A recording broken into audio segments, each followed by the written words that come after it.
right, I guess we should get started. So it's my great pleasure to welcome Renzo Cavalieri from Colorado State University. He did his PhD in Michigan on some cool stuff involving TQFT and moduli spaces. Utah. Sorry, Utah. What did I say? Michigan. Sorry, he went to Michigan after. I'm still fixated with the colors. So I guess we're going to see a lot of blue and yellow in your talk. So let's get past that. So he's currently associate professor at CSU, and he has written a very nice book on introduction to Purvis theory for the next generation. And I've learned a lot every time I've heard him speak. So I hope he can tell us more and teach us more about enumerative geometry. So without further ado, welcome, Renzo. All right. Thank you very much, Angie, for the invitation and for the introduction. It's very nice to be here. I've been here since I was a postdoc in Michigan every once in a while, and it's nice to come back. I will try to limit the amount of yellow and blue as much as possible, since I've been reminded that those are sensitive colors. But it's also kind of a fun and interesting challenge. The letter M, okay, which I guess I'll start talking about moduli spaces, and then I'll start with O instead of moduli spaces. But it's also kind of a fun and interesting challenge to be back here, not to only talk to my small group of friends like Shenhua and Angie and Dave and Eric, but to the whole department. And so the idea is hopefully to give you a lot to go ask to them about what the heck was he talking about, but it sounded intriguing. So that's the goal. So feel free to ask questions and interrupt me as much as possible, because it's not so important where we get to, but I convey some ideas. And maybe the main goal that I want to convey with this talk is that enumerative geometry, which is this ancient branch of mathematics that answers questions of the type, how many geometric objects satisfy a bunch of geometric conditions? For example, how many lines in the plane go through 2 points? That's a very basic question in enumerative geometry. Of course, you can imagine that you could cook up more questions that are more complicated about more interesting geometric objects, subject to more interesting constraints. And in a sense, a very legitimate question is like, why would you care to know the answer? Because who cares that there is 3624 lines on a cubic threefold or something like that, right? And the answer is like, well, the motivation I would like to give is, as a mathematician, a lot of times thinking about how to solve these questions leads you to a lot of interesting mathematics, a lot of interconnection between different fields of mathematics. And I want to illustrate this today using as kind of a common example, Purvis theory. And in particular, I want to illustrate how this new technique or new point of view called tropical geometry kind of allows us to give an interesting perspective on the evolution of this enumerative geometric problem. So without further ado, let me say, what is Purvis theory about?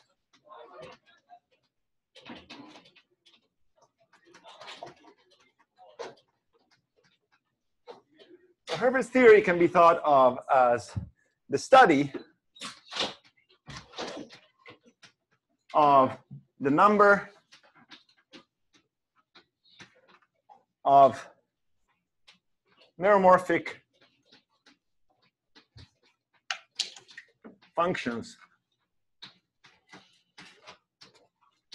on a compact Riemann surface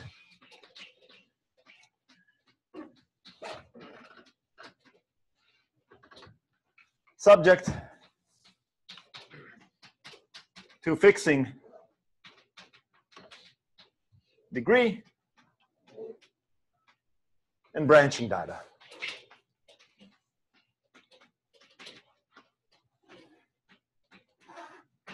Okay, so let me explain this a little bit more for people that might have not seen this. So first of all, a Riemann surface is a topological surface together with a complex structure, which essentially you should think of this as a way to make sense of when a function from x to the complex numbers is differentiable. It's holomorphic, complex differentiable. And a meromorphic function is either a map to, holomorphic map to the complex numbers, which is holomorphic, well, on its almost everywhere. There's a finite number of points where it has polar singularities. Or analogously, you can think of like, okay, let's say that when a function has a poles, it maps to this point called infinity. And then what we get is a holomorphic map to the complex number union the point of infinity, which is also topologically a sphere, and as a complex manifold is called the Riemann sphere, right? And so what we want to do is we want to count number of maps from one of these topological objects with additional complex structure to the sphere. Of course, in general, there's going to be many, many such maps. And so we put some geometric constraints. The idea is we fix, first of all, we fix the degree of this map, which means that generically, a point in P1 will have always the same number of inverse images. That's the degree of the map. Let's fix that, right?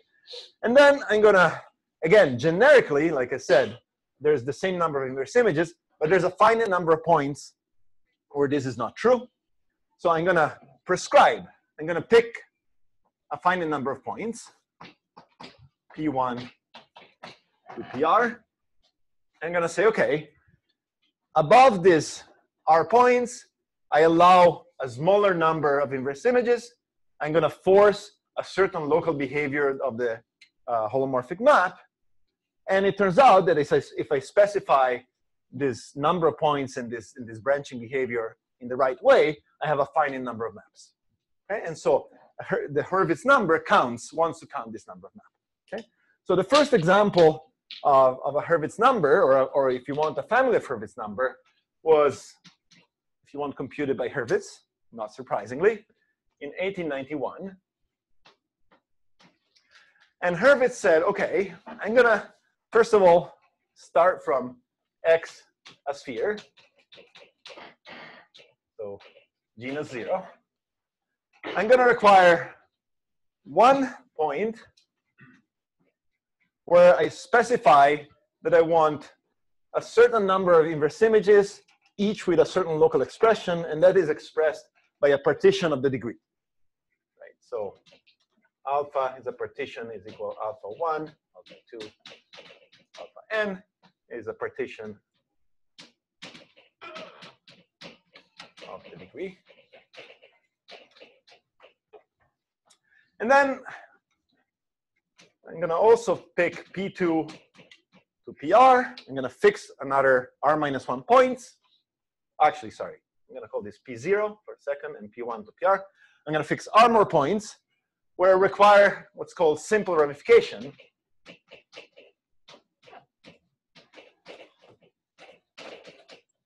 Which means that over these points, I have exactly D minus 1 inverse images.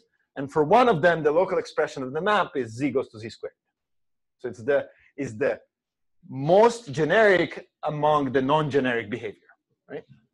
So basically, I'm giving myself, again, in a little picture, I'm giving myself one point where you can be kind of wild and say exactly what you want should happen over that point, and another R points where you say, OK, this is the tamest possible non-generic behavior. Okay? So in the map that maybe I would draw is, just for an example, suppose the degree is 5, then maybe I have 2 inverse images of local degree 3 and 2. And then over each of these other points, I want 4 inverse images, one of which is simple ramification. And with this data, Hurwitz came up with this formula. Let me say H0 of alpha is equal to R factorial, degree to the n minus 3, and then I ran out of space, but I put it here. And then the product of alpha I to the alpha I over alpha I factorial. Okay. So there's a nice little combinatorial formula, which says that, OK, there's got to be something interesting and fun going on here. Okay. So in general, how did Hurwitz approach this problem? Well, through a translation to this problem into multiple areas of mathematics, right? So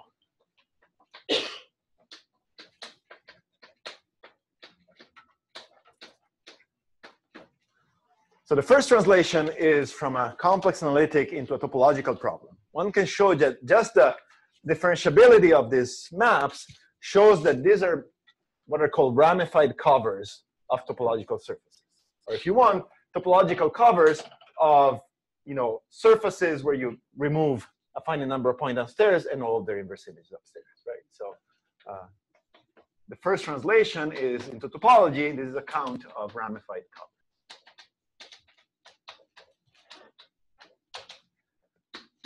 The second translation is, once covering spaces enter the picture, then you know that the fundamental group better enter the picture, right? And so you can see that these ramified covers are, in a sense, controlled by how, if you take a little loop around one of the special points, what happens when you lift this loop. This ends up giving like a group homomorphism called the monodromy representation from the fundamental group of the punctured surface downstairs to the symmetric group, right? And so we get this translation to count of group homomorphisms from the fundamental group of P1 minus the special points into the symmetric group. And then the next step is, well, but the fundamental group of a puncture sphere is a free group. So great. So in this particular case, where we have one special point and a bunch of ordinary simple ramification points, this is further translated into the count of factorizations of an element of the symmetric group into a product of R transpositions.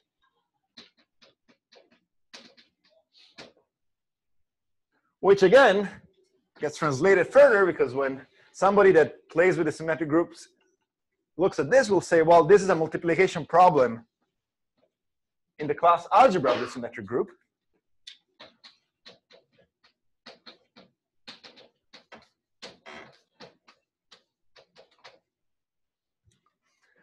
And finally, people that like representation theory will say, well, but that's a semi-simple algebra with semi-simple basis, so it's really simple to do multiplication if you change your base into the semi-simple basis. And so this becomes a problem of figuring out the change of basis, but that's character theory of the symmetric group.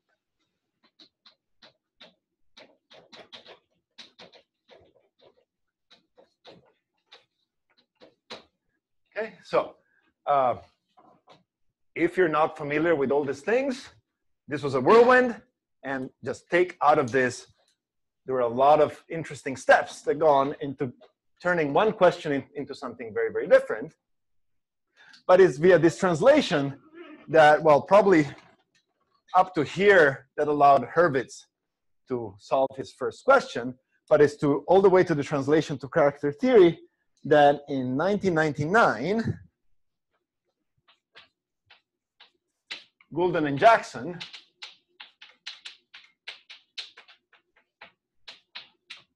sort of, they kind of gave a rigorous proof of Hurwitz's result, first of all, because every time we talk about proofs in the 1800s, there's always like the issue of like, are we happy enough with these proofs? But anyway, they resettled the story. And then they did a bunch of experiments and computations for higher genus Hurwitz numbers, and they came up with a conjecture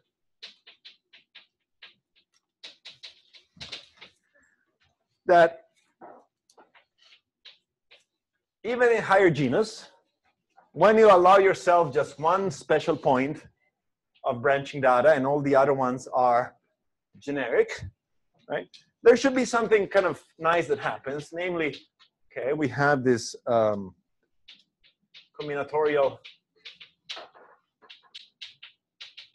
prefactors of the R factorial. Oh, sorry, and yeah, I did say that R is the number of points where the simple ramification is required. And then there should be a polynomial in the alpha i's.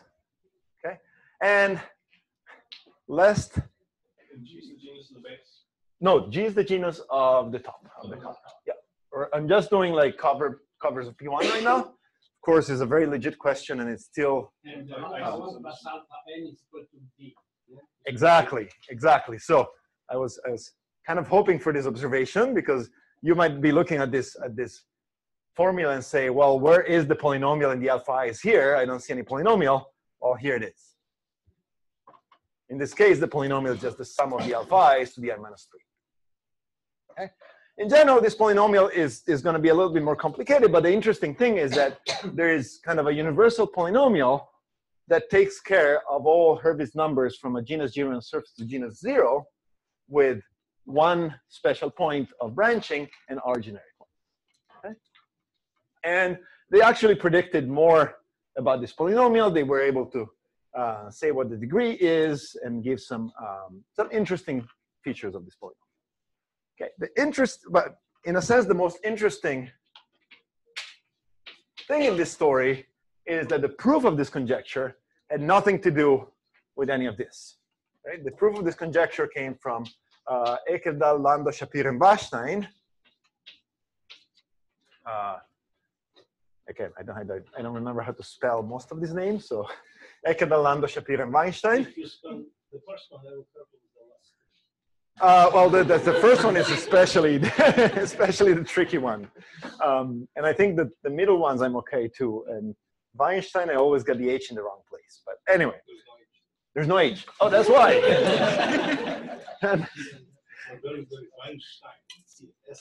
SH. Okay. Well, I guess if there were no H, it was clearly like a right statement I said, regardless where I put the H. But anyway, so Eckerdal, Landau, Shapiro, and Weinstein actually proved that this polynomial can be obtained as an intersection number on the moduli, a compactification on the moduli spaces of genus G n-pointed Riemann surfaces. Right? And they proved this really remarkable intersection theoretic formula.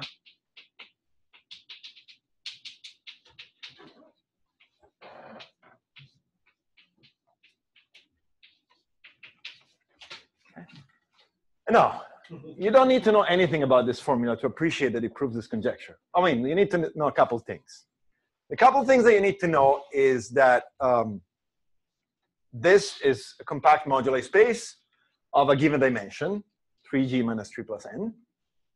And these lambdas are some subvarieties of codimension 1, 2, all the way to g. And these psi classes are subvarieties of dimension 1. And what this funny notation means is intersect the subvarieties, count the number of point of intersections, that's it. Okay?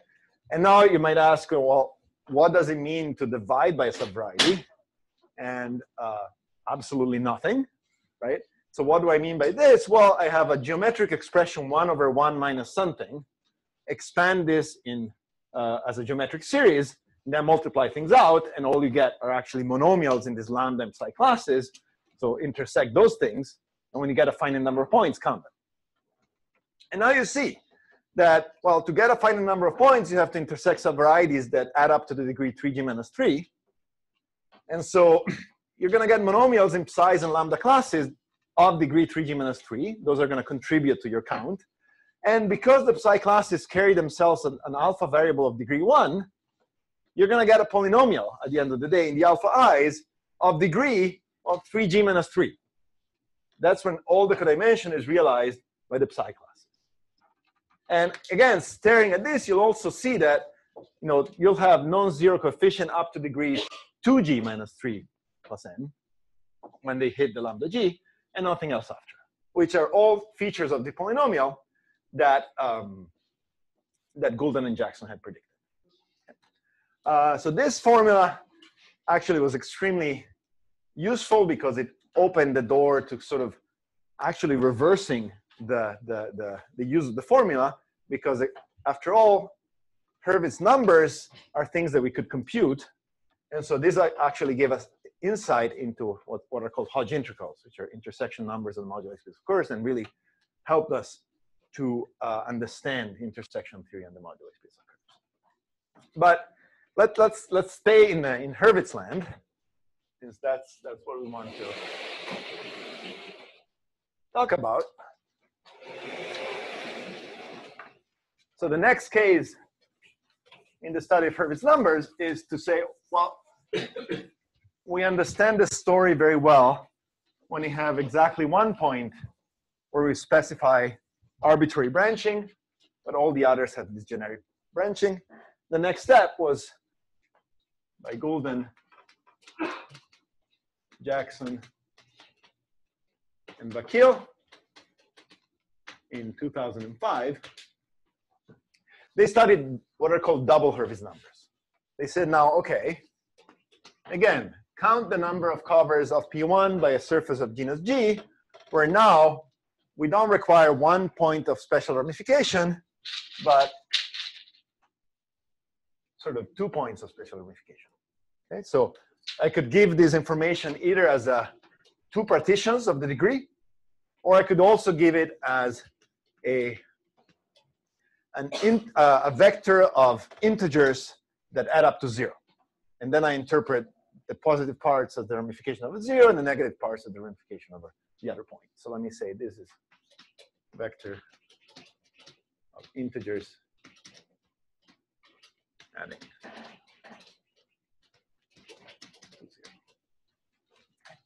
0.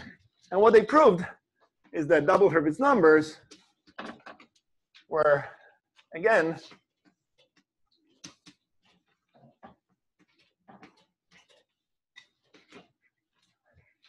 okay, so what's different between this formula and the previous one? First of all, we got rid of this kind of Stirling terms, and there's a good reason for that, but let's not talk about it. And then we have a polynomial, again, in the parts, but it's not really one polynomial because it depends on this other notation Ci. So what this is really saying is that these are piecewise polynomials.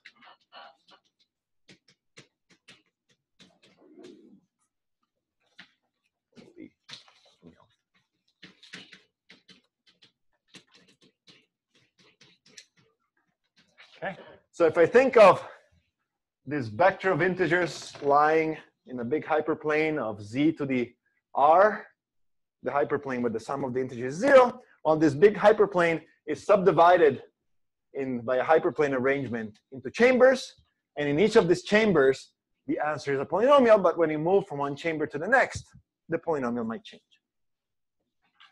And they proved that this was the case, but they couldn't describe the chambers of polynomiality, nor they could kind of control how the polynomial changes. This is called wall crossing phenomenon. And this is where sort of myself and some of my collaborators entered the story. So first of all, Shadrin, Shapiro, and Vine in, let me get the date right, 08 for genus 0, and myself, Johnson, and Markville in, I don't know, 11 for all genera. We described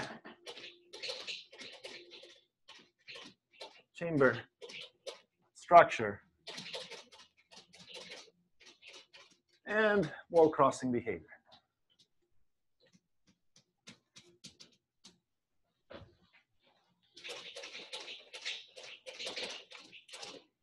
And this is a pretty technical and hefty result, and the wall crossing formulas are kind of pretty ugly to write, but philosophically pretty interesting, because as you go from one chamber to the other, the way that this polynomial changes is by products of other double Hurwitz numbers with smaller invariance. So they have this interesting kind of modularity built in, which made it kind of intriguing. Change the degree too.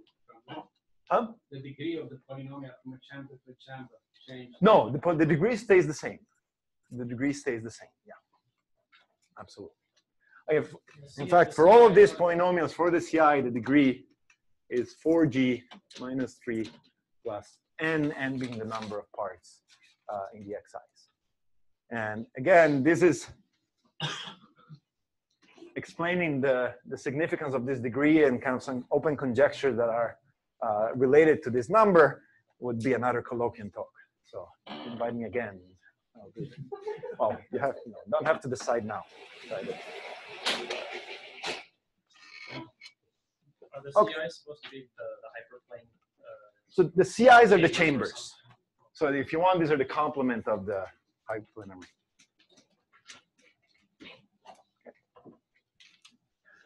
All right, so I don't want to, again, get too much into the details of this result. What I want to describe is kind of the tool that allowed us actually to get to this result. In fact, our tools kind of, so Chadrin, Shapiro, and Weinstein wrote a pretty fun and interesting paper using kind of the geometry of pullbacks of subclasses and modular curves to prove the result in genus 0. And then we came up with this technique that made the genus 0 case kind of like really elementary, something that you could explain to your Calc 1 students if you could lock them in a room for a couple months. But still you could, right? Okay, so then, so the tool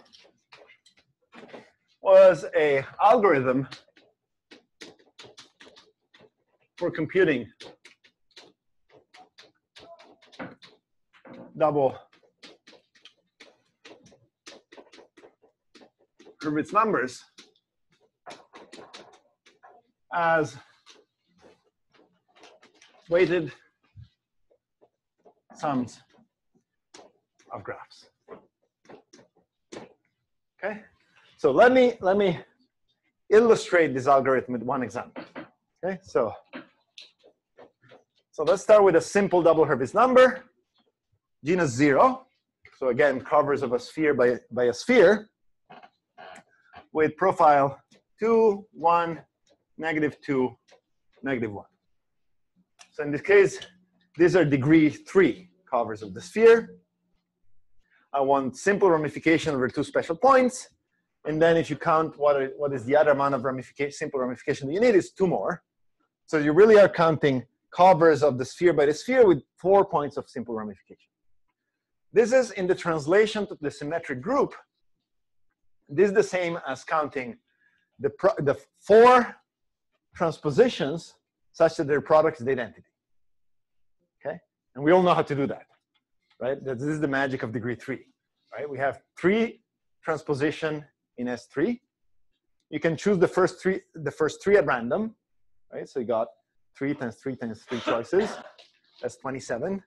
And then the product of the first 3 is an odd element. So it's got to be a transposition. So you're forced to choose that one as the inverse, right? So you have 27 choices. For reasons that I don't want to explain, we divide that by 3 factorial. That's just a relabeling issue that is nothing of interest. And so the answer is that the number of these things is, well, 27 divided by 6, which is 4.5. Which is kind of interesting, right? Let me also say that, how do we get something like this? Well, when we count geometric objects, sometimes it happens that they have automorphism. They have maps into themselves. And in geometry, we like to count objects by dividing by the group of automorphisms, right? So what this is sort of telling us is that probably there's some cover which will have an involution. Okay? There's another thing that I want to observe, which is, okay, what if, I mean, right now I have not said anything about whether I want my curve X to be connected or disconnected. But if I force my curve to be connected, then not all this 27 choice of simple simple transposition will work. Because if I choose the simple ramification, let's say, sorry, the simple transposition 1, 2, 4 times, right? Then what I get is that I have 3 sheets, right? And every time I choose a transposition, I kind of create an elevator between 2 of these sheets. And I've created 4 elevators between the first and the second sheet, and nothing with the third. So when I then close things up according to these elevators, I do not get a connected Riemann surface. I get a disjoint union of a sphere that maps to degree 1 and an elliptic curve that maps to degree 2. So this number is actually counting those things as well.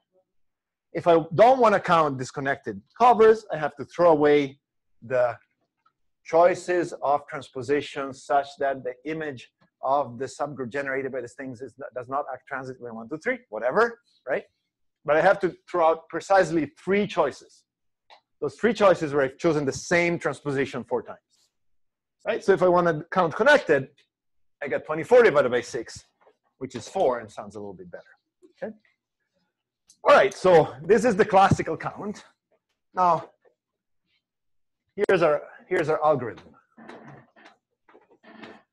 So the way that we would count these numbers is we would start with 2 little strings labeled 2, 1, and then say, okay, I'm allowed to create a graph with 2 trivalent vertices that ends up again being labeled 2, 1. So let me do this, like this, 2, 1, and I'm going to label this with a 3. I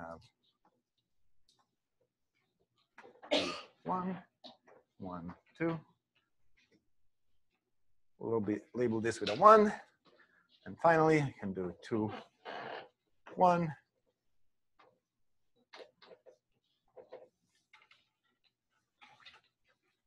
2, 1, 1,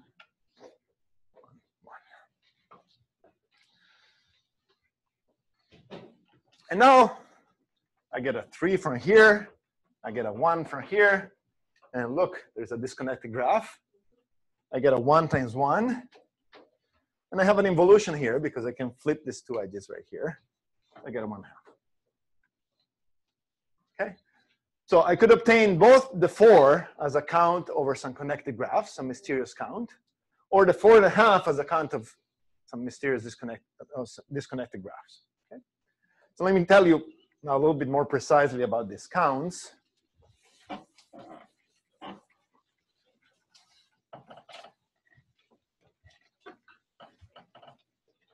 And so what do you have the number 3 for the first graph?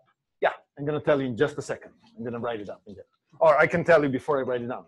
So the multiplicity that I'm going to count each graph with is I'm going to look at the weights of all internal edges and multiply them together.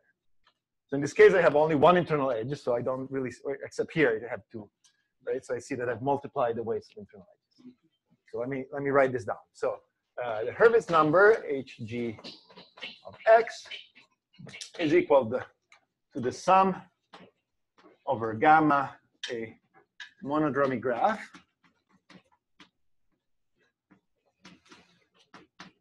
of 1 over the order of automorphisms of gamma times the products of the weights, EI, where EI are internal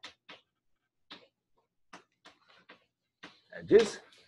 So let me say a little bit more about what are these monodromy graphs. So these are trivalent graphs.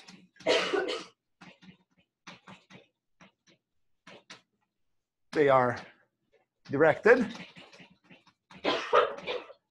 The edges have integer weighting. Well, let me say positive integer weighting.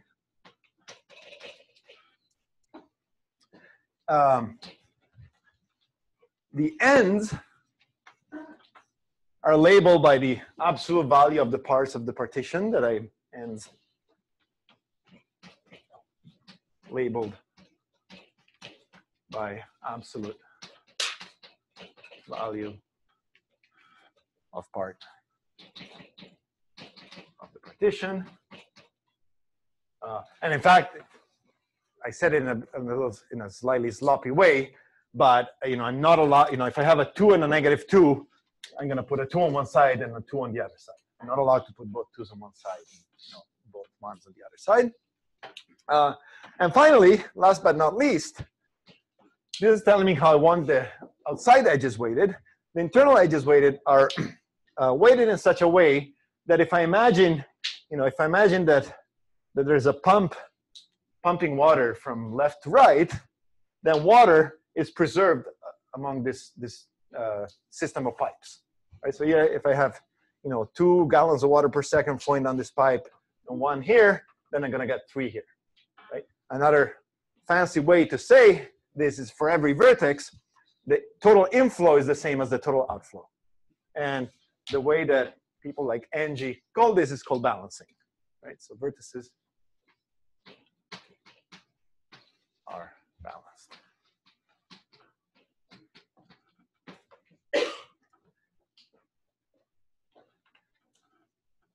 Okay.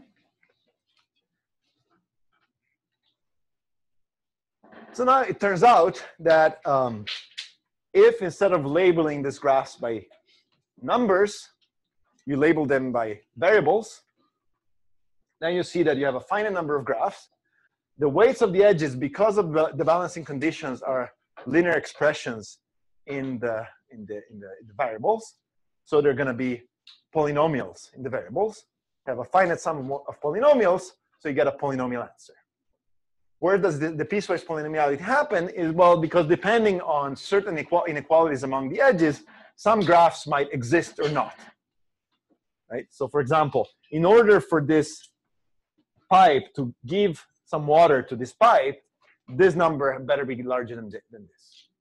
So if you think of this as a variable, and all of a sudden this variable becomes smaller than this, then this graph disappears, and some other graph reappears. Right? So somehow then, kind of an analysis of this, of how this algorithm works, really kind of landed into our hands the genus 0 situation, and then we had to do a little bit of work, but it allows us to kind of get to the greater genus greater than 0 situation. And the way that we first proved this algorithm is by making a connection with, again, with the count, the factorization of elements of the symmetric group into transposition. Because somehow what this graphs model is sort of, let me say, well, I could use the buzzword cut and join equation, but what this graph model is the following behavior. If I start with an element of the symmetric group and with a particular cycle type, and I want to get to another cycle type after using R transpositions, then the cut and join equation tells us that when you multiply a permutation of the symmetric group by a transposition, the cycle type can vary in a very limited way. You can either join 2 cycles, or you can split up open 1 cycle, right? Which you can, diagrammatically kind of draw like this. You start with an m plus n cycle, and you break it into an n and an n cycle, or vice versa. You start with a disjoint m and n cycles, and you get an m plus n cycle. Right? So if you start with an element of the symmetric group and multiply by R transposition, and each time keep track of the cycle type of the product, you will see naturally these kind of graphs forming. And somehow, after you figure out what the right multiplicity is, that also comes the cut and join equation, you get this count. Okay? So that was, that was kind of a nice and somewhat simple proof. Say, Renzo, why are you only multiplying by transpositions? Well, it gets a lot more difficult if you don't multiply by transposition, right? So the idea is that, first of all, you have this cut and join behavior only if you multiply by transposition. If you multiply by other cycles, it's a much more complicated behavior. And also the fact that I don't have a vertex multiplicity, but a multiplicity of 1 kind of depends on the fact that we're just multiplying by transposition. And that comes to me because you put in the condition that the points, you set these 2 points. Exactly. Yeah. In fact, double Purvis numbers are the end of the nice world of Hurwitz numbers. If you ask yourself for a third arbitrary insertion, then you have to deal with the full multiplication of the class algebra symmetric group, or if you want, with the full character table symmetric group. So this is somehow, a paraphrase of Eric's question is, well, look at yourself into a slice of the problem of multiplication in the class algebra symmetric group that corresponds to only multiplying by transposition. Your life is much better, or I don't know. Depends if you like hardships, but it's easier. Okay. Is the Yeah. is the hyperplane arrangement the chamber complement of the standard? No, the hyper. I mean, I don't know what the standard one is exactly, but this is what's called the resonance hyperplane arrangement, which is basically look at summation of xi equal to 0 for I in all possible subset of the set of indices. Okay. So you just fix some of the variables and you set them equal to 0. And this course, well, again, yeah. I've got 5 hours for this talk. So I love to chat. So seriously, I've got 20 minutes, right? Okay, so let me Seriously, yeah. Okay, so let me leave this here. But what I want to talk about is, well, so for me, I was kind of born and raised a Hurwitz theorist, and this algorithm was a nifty little algorithm that organized, if you want, the cut and join recursions on Hurwitz numbers. But this work was motivated by an observation of my co-author Hannah Markvig, and for her, this was much more than just a little algorithm. This was a geometric count, right? So for Hannah,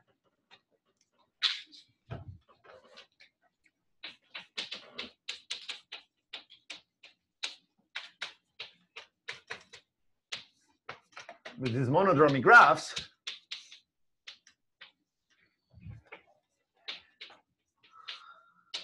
are tropical covers of the tropical projective line. And our algorithm is an example of a correspondence theorem.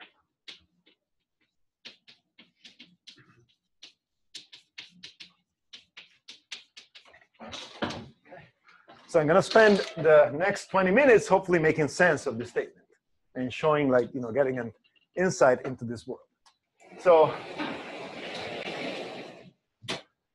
I need to make a little sidestep into tropical geometry, and I can be as vague and fast and furious as possible because you got plenty of people here that can answer all of your questions afterwards.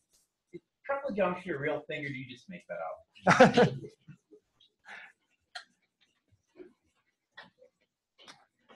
I'm still trying to figure it out, actually, after 10 years.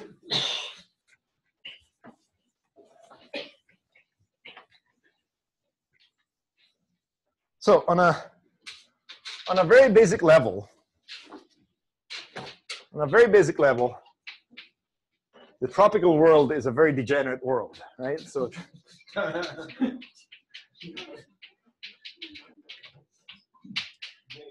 tropicalization is a process that takes in sort of ordinary algebra geometric objects. Let me say algebraic varieties, for example, and outputs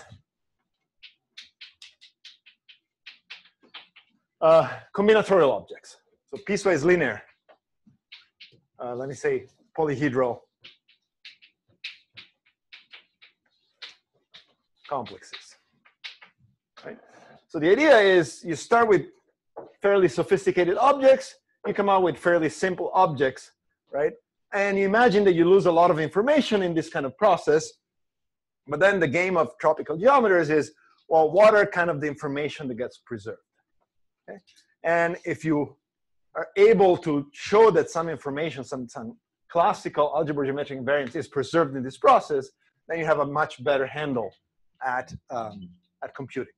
Okay, so let's repeat what I just said in a slightly more mathematical way. So what is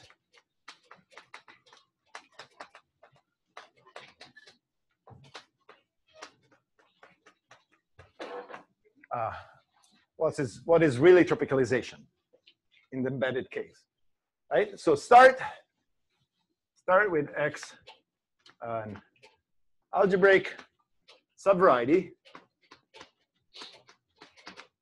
of your favorite torus. Let's say maybe C star to the n. Of course, if your favorite variety is a projective variety, fine. Start with projective space, get rid of the boundary, got a torus, right? So, example.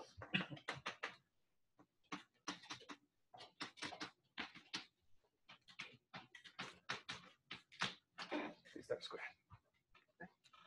So you have some equations that determines your variety, right? And then regard this equation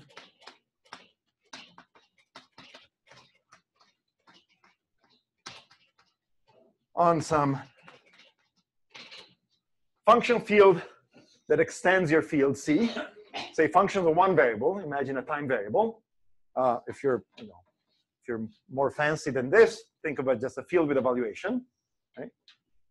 Function field.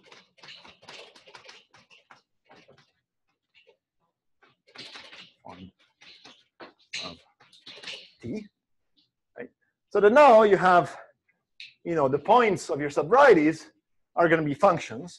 X of t equals y of t equals.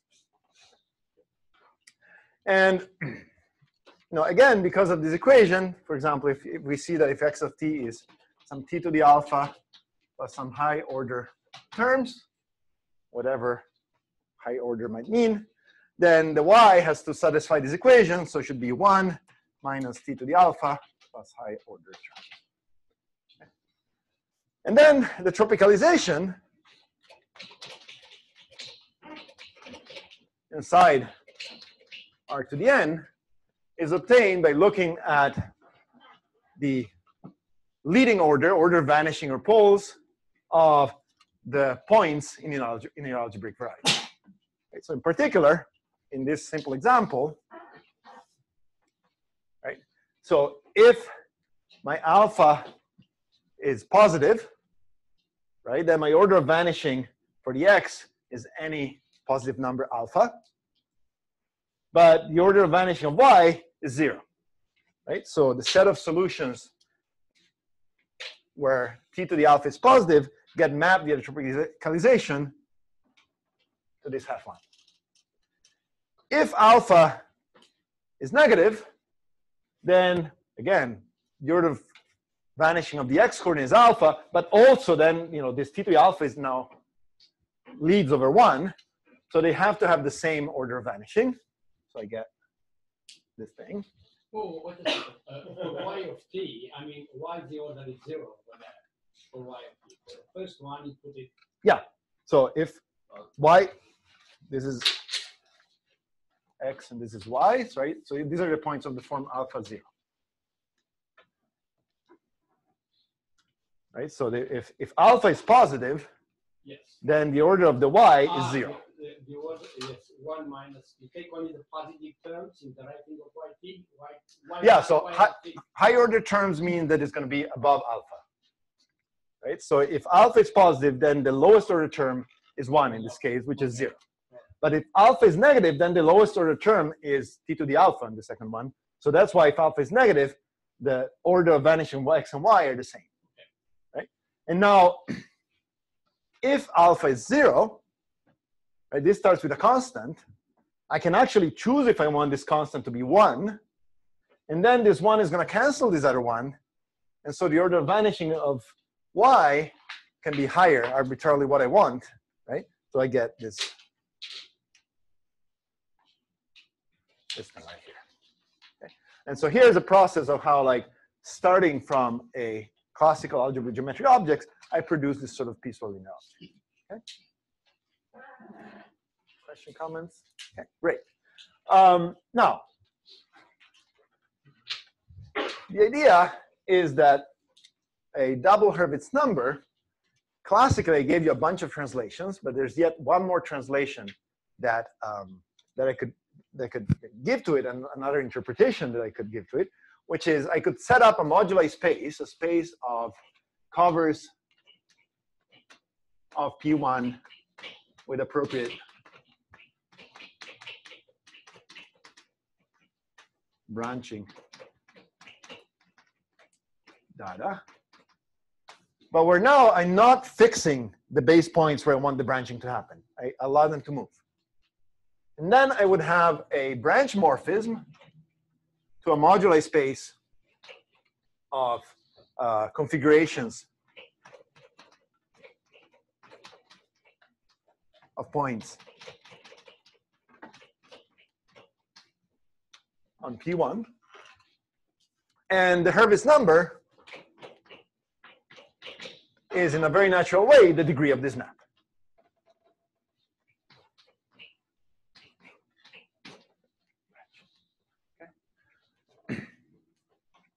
And then, in your case, the configuration is around 2 points or the 2 R plus 2. Yeah, I'm going to keep track of all the branch locus. Yeah, R plus 2 points.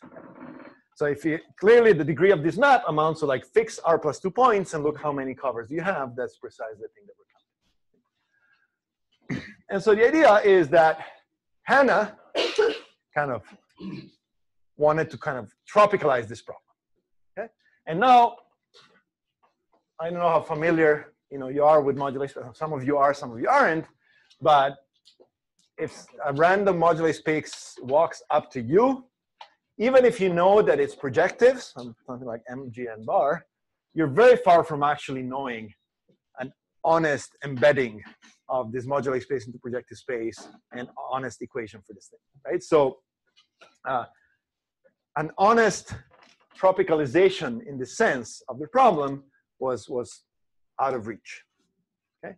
And so that's why, up to like, well, maybe 5 or 10 years ago, instead of what would happen is with this process that, people like Hannah would guess a reasonable combinatorial counterpart of this world and see whether they could get a correspondence theorem. So what they would do is set up a tropical moduli space of covers, which is some combinatorial moduli space with some tropical branch map to some tropical configuration space. And all these things are combinatorial objects chosen ad hoc, but with a lot of experience of looking at what does a tropical curve look like, when you can tropicalize it, and so on and so forth, right? So this process, maybe like in honor of Hannah, I decided to call it Hannalification. Okay, so back in the day, so what we did is we Hannalified this situation, and we showed that indeed this combinatorial setup gave us a correspondence theorem, in the sense that, again, our little graph theoretic algorithm is, in a sense, a natural way to compute the degree of this tropical branch. And now in the last 5 minutes, what I would like to explain is that in the last 5 to 10 years, Hannalification actually became tropicalization in some sense. So let me put some results. So a key result is, I'm about halfway to my talk, so hang on tight. In 2009, wrote a paper called Analytification is the limit of all tropicalization. And then Abramovich, Caporazzo, Payne, in 12, showed that applied this idea to MGN bar, and then myself, Hannah, and Dhruv Ranganathan in 14 showed that this applied this for a problem.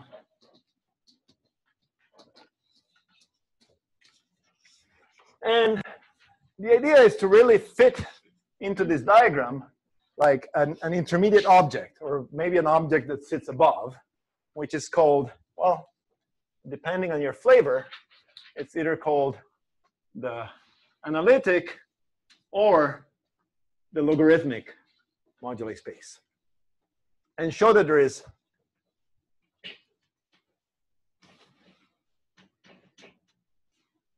is indeed a natural tropicalization map here. There is also sort of a natural forgetful functor because this world is, in a sense, richer than the ordinary world. And that, in fact, degrees of the topological branch maps are naturally preserved.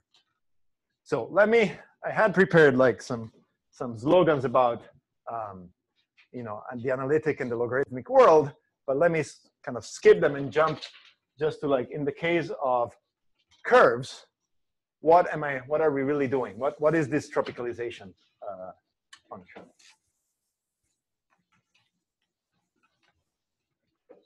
So in the world of curves.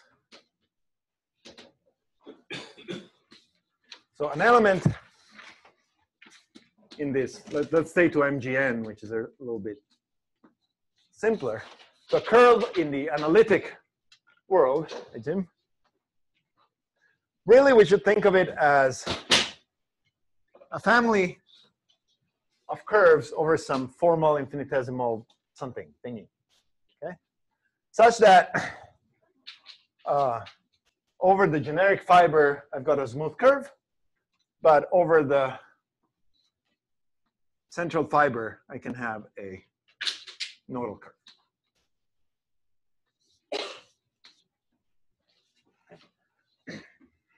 And then, oh, and sorry, and this family thingy, again, I should think of this as having like some time parameter t if I want. And again, you can think of this as, you know, a valued field, spec of a valued field. Okay, and the tropicalization of this point will assign. We'll look at this picture. I'll say, okay, interesting things are happening over central fiber. I'm going to assign to the central fiber its dual graph. Okay, so I'm going to have a vertex for each of the components of my. Actually, I should mark the vertices blue over each of the component. And for each of the nodes, I'm going to draw an edge between the corresponding components. And now this is, you know, what tropical geometers like to think of as an abstract tropical curve, except for an abstract tropical curve, you need to metrize the edges. You need to give distance to the edges. And so the local analytic expression of this family around every node is going to have equation xy equals t, or maybe I shouldn't call this, you know, yeah. Let me call this t, and let me call this f of t. For f, some element of the valued field. And we're going to metrize this edge simply with the value of f. Log geometry, and then I'll conclude,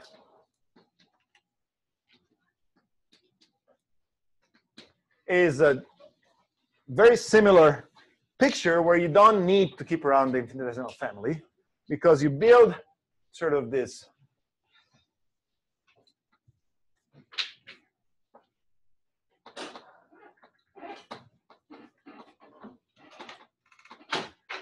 a logarithmic curve will have some monoids associated to each of the nodal points. And so a point, you know, and in particular, actually not a monoid, but an element of a monoid associated with each of these points. And so in particular, again, tropicalization will give you a way to metrize the dual graph, again, by choosing the corresponding elements in the monad. Right? So in this case, if the monoids in the most naive incarnation will be natural numbers, and you only get things metrized with natural numbers, but you can beef this up to having real coefficients. So in a sense, you can construct appropriate moduli spaces of these objects. They're fairly complicated, but they have these two natural maps, and then it's technical, but it's feasible to check that the corresponding morphism preserve degrees, and then you get, in a sense, a more satisfying notion of why there is a correspondence between this classical and combinatorial world. And this is probably a good point to stop. So thank you very much.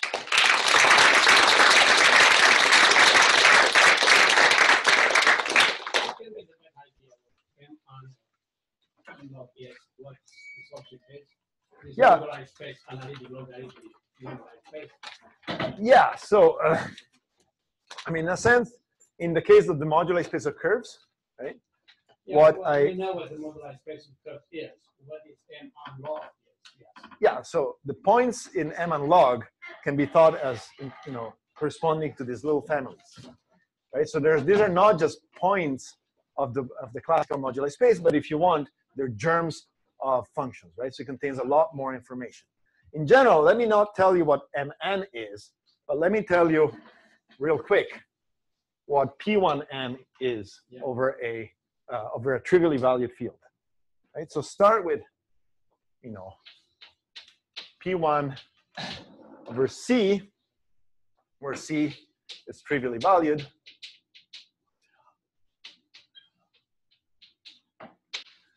And if you want to construct P1n, right, what you're essentially looking at is, I should have not said P1, I should have said A1. Let me say, a lot nicer. It's only got one less hair, but it's a lot nicer to describe. These are, the points of this thing are all valuations of C of T, right? So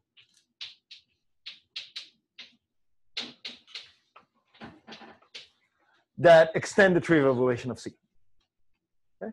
And so what happens is that for every maximal ideal, I can actually get a whole half line worth of valuation I can put there. Right? So for every point of P1, I basically end up spreading out all the points of P1 and getting sort of this infinitely hairy monster going out there. Okay?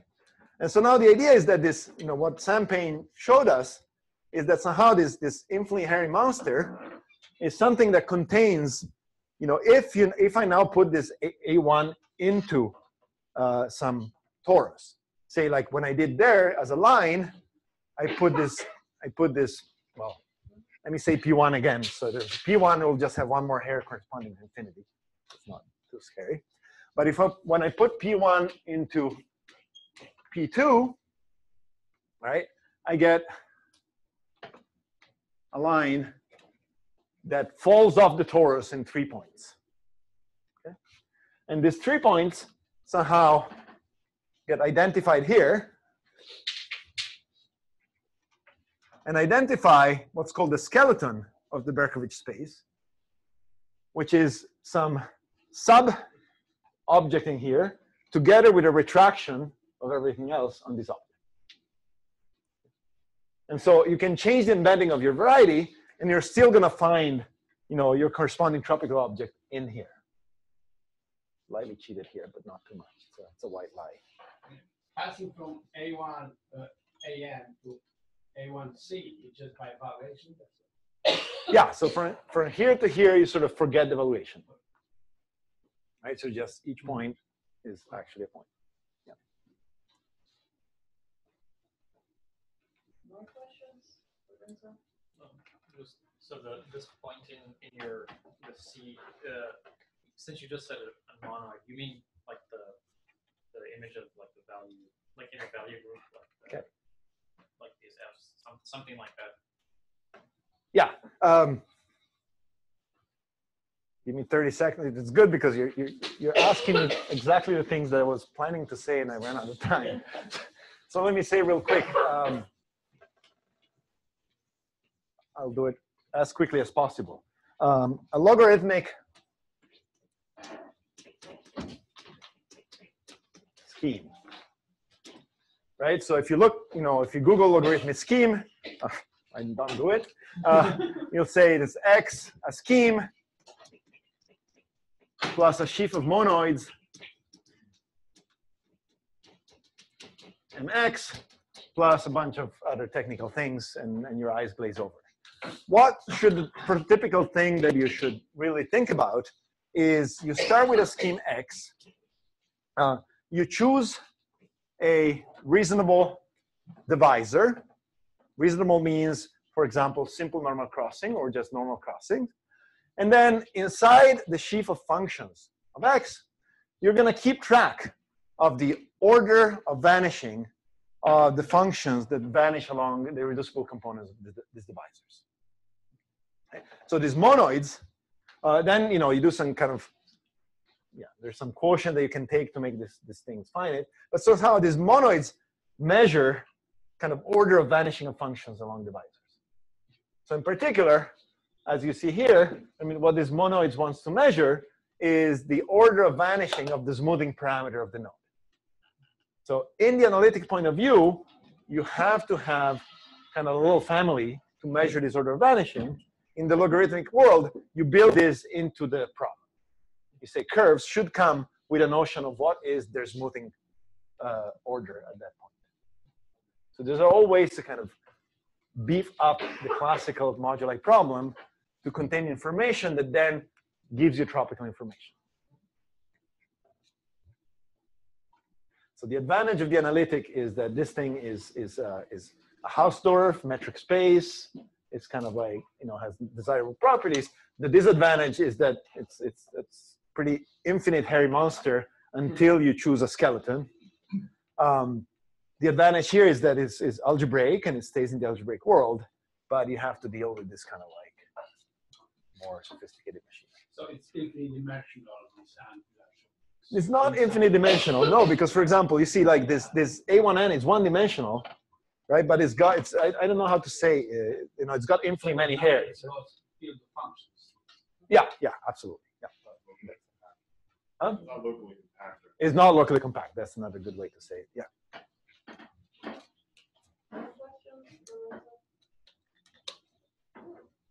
I guess it's not. Let's thank him again.